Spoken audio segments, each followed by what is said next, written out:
Well, hello, everybody. Welcome to another episode of Communications and Conversations, a special edition, the twofer episode, we'll jokingly call it. Coming to you live on a Thursday night. Well, not live. I mean, live on recording it. Well, it's Thursday night, right? Not normally on Thursday night. But, hey, I've been off for the last 2 Saturdays.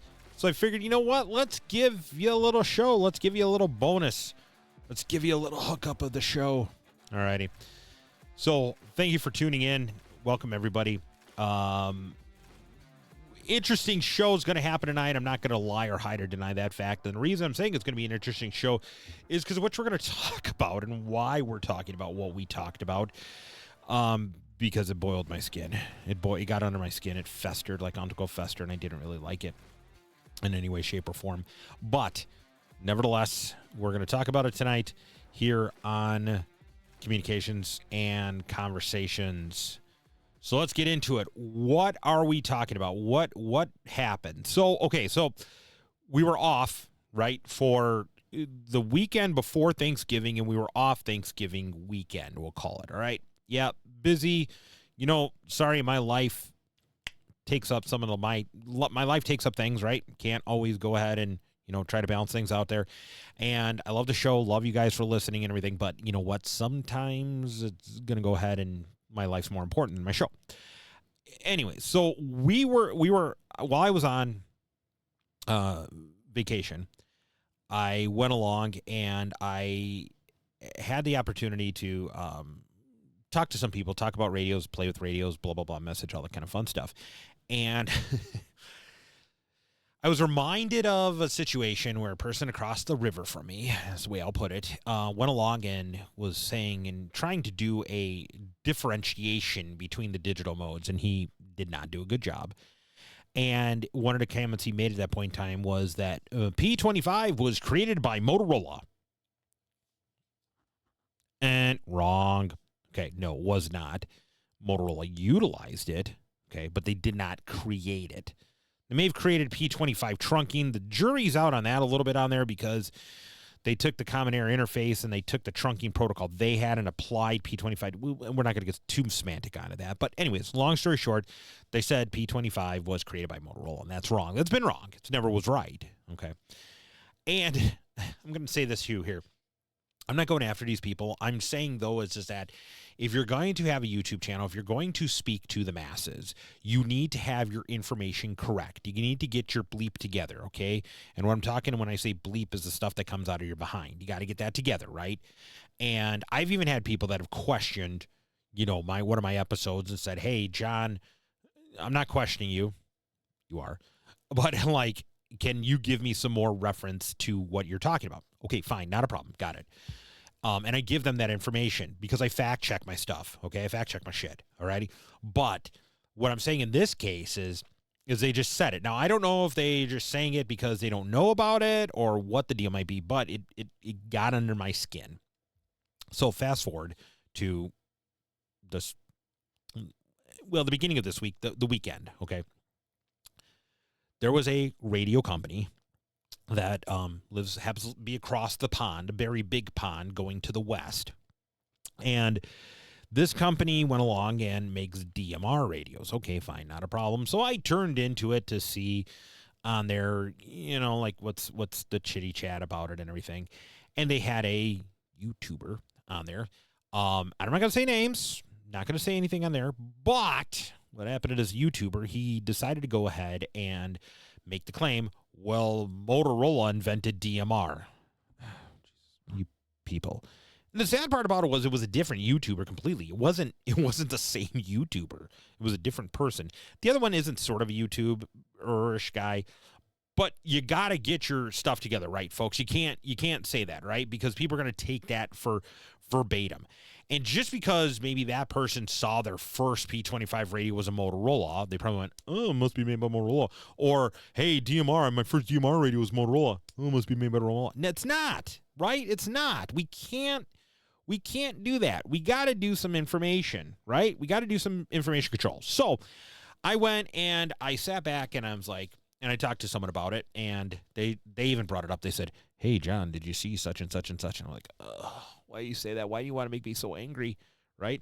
I'm sorry you made me angry at you. Okay. So what happened in that case then was, it was like, okay, I did some shows back in the day when we were Communications Cigars before we rebranded. We did a thing called Demystify DMR and Prevalent P25, and it talked about it, and it talked about the standards, and it showed that these are not the standards that we are. So I thought, hey, let's do the twofer episode. Let's do a short. I hope it's going to be short. We're going to fly through some of this information quick, but you can watch it later or listen to it later. But we're going to go through some of the stuff to show it is not created by Motorola. It is not just created by one company. It happens to be standards. It happens to be some standards. So that's what we're going to talk about here today. And let's, I guess, just kind of get right into it, jump into it here, and let's start to demystify DMR. So real quick, we're going to start out with talking about DMR. So DMR is based on an ETSI standard. So ETSI, ETSI, European Telecommunication Standard Institute. That's what it stands for. And they basically create standards for there.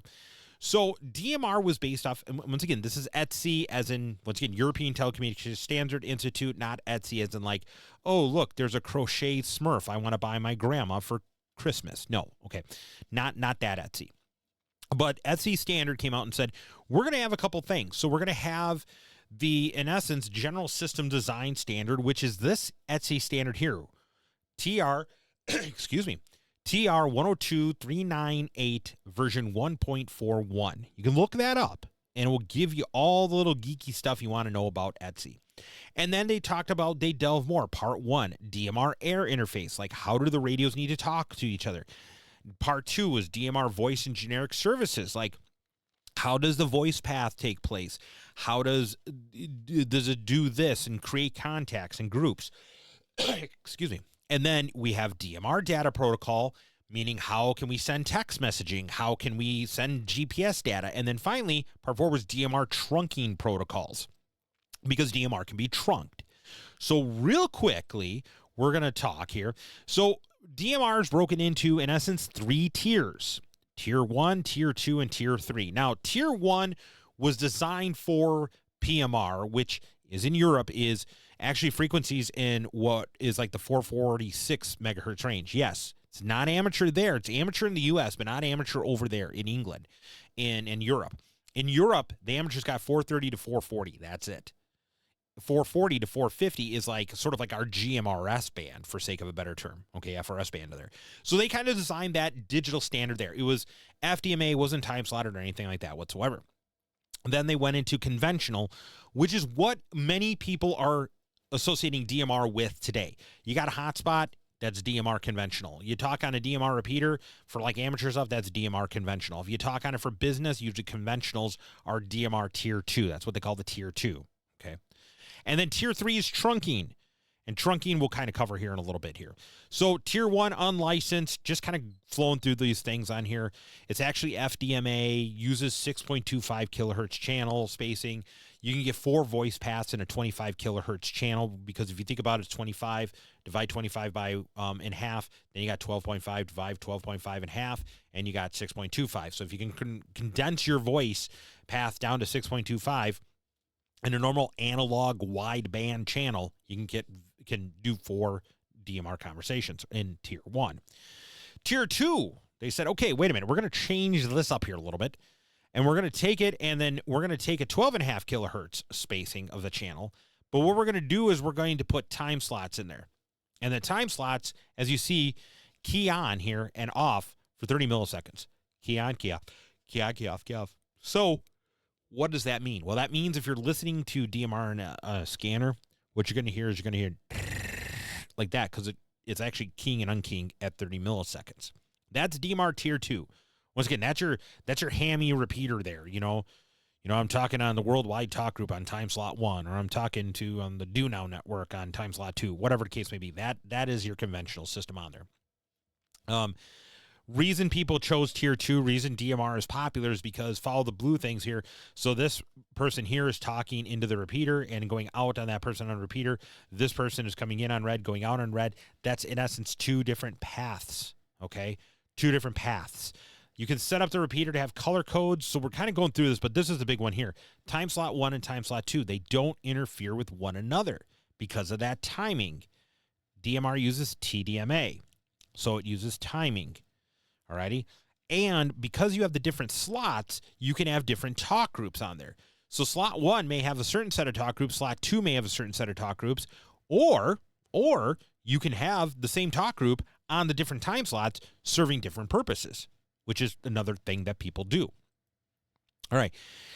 The other thing about DMR Tier 2, they can link repeaters together, so linking them through the internet, and basically, okay, time slot 1 can be used by this repeater down here, and it doesn't infect anybody, but then up here you have a person using time slot 2 with this talk group. It goes into here. Oh, I got to go out to this repeater. It goes out to here. So it fluctuates and it flows in that regard. And you see it can continually add on how they're all connected. So just understand that you could link it together. In addition, you can actually link different repeater frequencies together too. That's kind of the cool part on it. So that is DMR Tier 2 for everybody. Now we're talking about DMR Tier 3, which is trunked. Trunking basically has a control channel, acts as the radio boss on there. And the radio boss says, okay, hey, fire trucks here, you're going to talk on channel A, and EMS, you're going to talk on channel B. But the next time they key up, it might be, well, EMS is going to talk on channel B. Let me go back to that one real quick. And it might show that EMS is going to talk on A this time, and fire trucks are going to talk on B. The system delegates what's an open channel and for those groups to talk together. That's what trunking is. That's the basics of trunking. All right. Now, as you see with DMR Tier 3, you have, I just threw some general frequencies in there, and here's voice channel 1 and 2. So then what ends up happening with DMR trunking, which is pretty cool, is that because it has 2 talk paths, normal trunking, you have to have 1 repeater per talk path.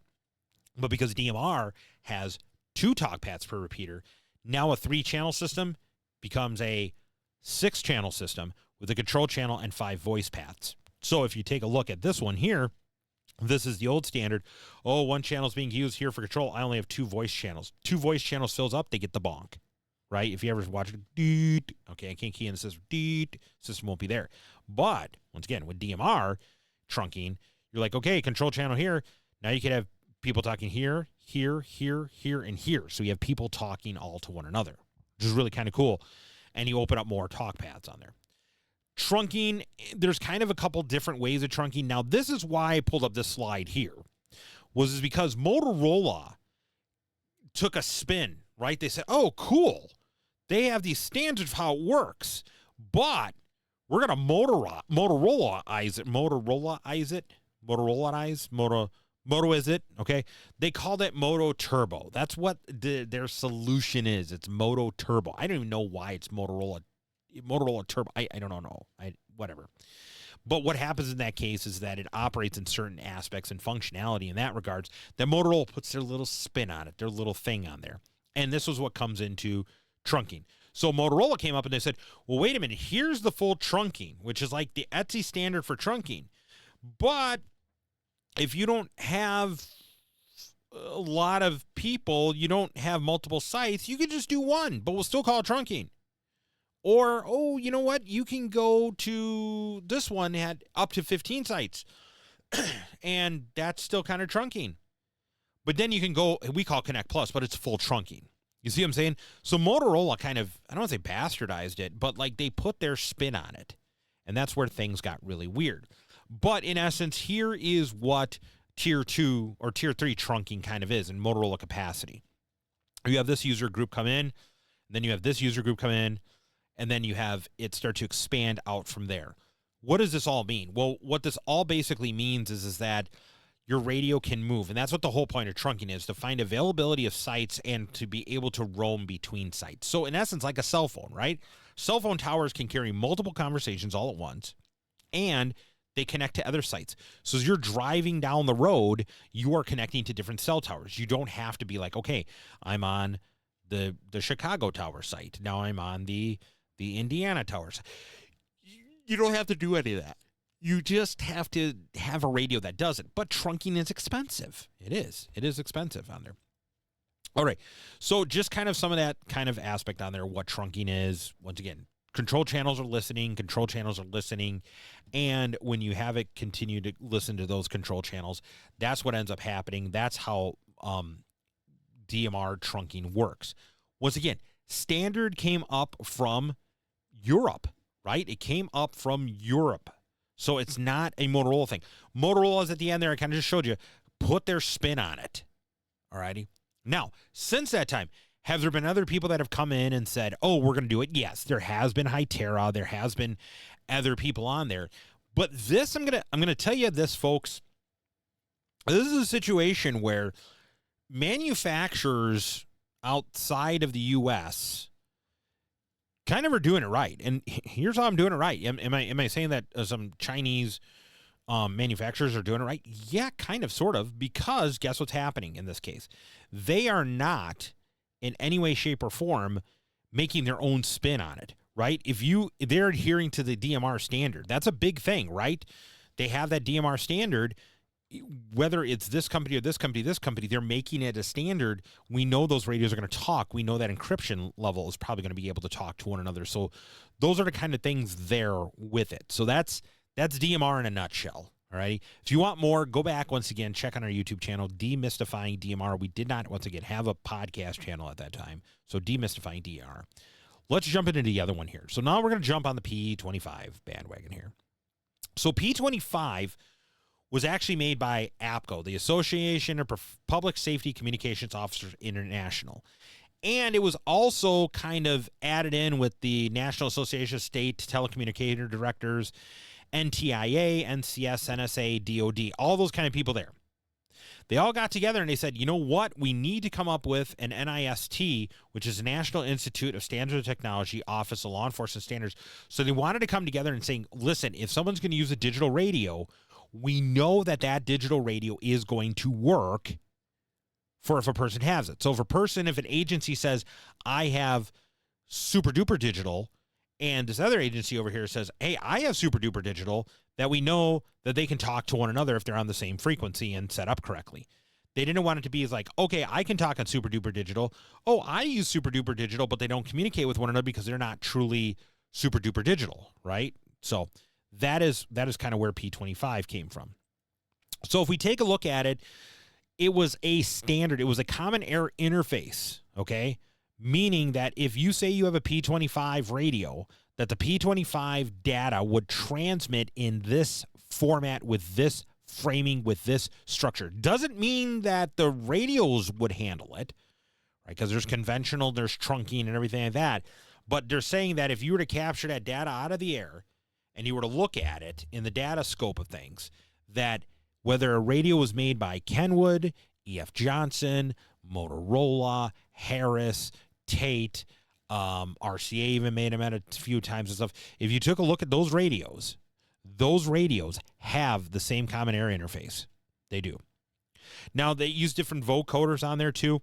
But once again, nothing so far up to about this area, right? Let me go back here. Up until this encryption area in the end here was Motorola only. Motorola then came out and said, okay, you know what? We're going to take and we're going to make this. And it's funny, they called it RC4, Rivist Cipher 4. Rivist Cipher 4? Yeah, okay. That was a encryption standard they made, only 40-bit, very low-key encryption, enough that you're going to take a little bit to work at it, but to encrypt it, but you could probably decrypt it. But Motorola, once again, they had to call it ADP. Well, E.F. Johnson had to call it ARC4. People, knock it off. So what ended up happening is that the P25 CAI was FDMA, C4FM, uses NAC codes, all that kind of stuff like that. But once again, broke down in phases, phase 1 and phase 2. Now, these phases, once again, were not created by any one company or anything like that on there. It wasn't. Okay? Was not at all. So kind of just talking a little bit about real quick, since we're talking about DMR, or excuse me, P25 and DMR. It uses a 12.5 kilohertz channel. DMR does too, but remember DMR does time slotting. So like, it's like putting your fingers together there, where P25 is not. P25 is like looking at your fingers like up and down. It uses the frequency and not a time slot. Trunking Kind of the same thing here. You have a control channel, voice channels, not as efficient in phase 1 trunking as DMR on there, but now they're working on phase 2 trunking, which basically says, okay, it's a control channel and then voice channel 1, 2, 3, 4, and 5. So yeah, so all those aspects on there. So that's kind of what it is on there for P25 and trunking. Very similar to DMR. And once again, standards kind of come and standards kind of go, but for the most part, the standard was what it was, right? It was designed to operate the way that it did. So once again, saying it wasn't only a Motorola standard. And that's where it is. There's really no per se Motorola, Kenwood standards, anything like that whatsoever. Even if, and we're not going to talk about it too much here because I want to wrap up today's quick show. Even taking a look at next-gen technology, was next-gen's a standard actually out of Europe, kind of like more compressed P25, but it's a standard. Once again, made in by Europe in a standard format. It's not made by one certain company or other.